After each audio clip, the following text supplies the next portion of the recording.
வா காசி, நான் தான் அண்ணன் பேசுறேன். நல்லா இருக்கியாப்பா? உன்னோட இந்த ரிட்டையர்மெண்ட் ஃபங்க்ஷன்ல உன் கூடவே இருக்கணும்னு ரொம்ப ஆசைப்பட்டேன். பரவாயில்ல காசி, நீ நல்லா இரு. உன் உடம்ப நல்லபடியா பாத்துக்கோ. எப்பவுமே சந்தோஷமா உற்சாகமா இரு. உன்னோட இந்த ஓய்வு பெறும் விழாவிற்கு கரகாட்டம் வைக்கணும்னு அண்ணன் ரொம்ப ஆசைப்பட்டேன். அதை மட்டும் செய்ய முடியலையேன்னு அண்ணனுக்கு ஒரு சின்ன வருத்தம்ப்பா. மஞ்சுளா அதான் பேசுறேன்ப்பா. காசி ரிட்டையர் ஆயிட்டான்னு அவன் மனசு விட்டுறாத அளவுக்கு அவனை நல்லபடியா பாத்துக்குங்க.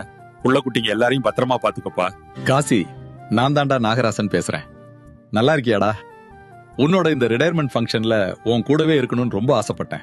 ஒன்னும் பிரச்சனை இல்லடா, நல்லா இருக்குல்ல. நீ எப்பயுமே சந்தோஷமா இருடா. மஞ்சளா காசி ரிட்டையர் ஆயிட்டா, அதனால வருத்தப்படாத அளவுக்கு பாத்துக்க. காசி, நீ கார் வாங்கினப்போ நான் உன் கூட இருந்திருந்தா வாடா போவோன்னு சொல்லி உன்னை கூப்பிட்டுருப்பேன். மணி, நல்லா இருக்கியா? நல்லா சாப்பிடு, உன் உடம்ப பாத்துக்க. என் மயங்க 2 பேரும் என் இடத்துல இருந்து உன்னை நல்லா பாத்துக்குவாங்க. சாந்தி மருமகன், எப்படிப்பா இருக்கீங்க? நல்லா இருக்கீங்களாப்பா? ஷவுமி, அபிதா, நல்லா இருக்கீங்களாப்பா?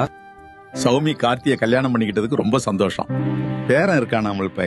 மதன், பவானி, ரிதன்யா மருமகள் எல்லாரும் எப்படி இருக்கீங்க? ரிதன்யா, உங்க அம்மாவை நான் தான் வளர்த்தேன்.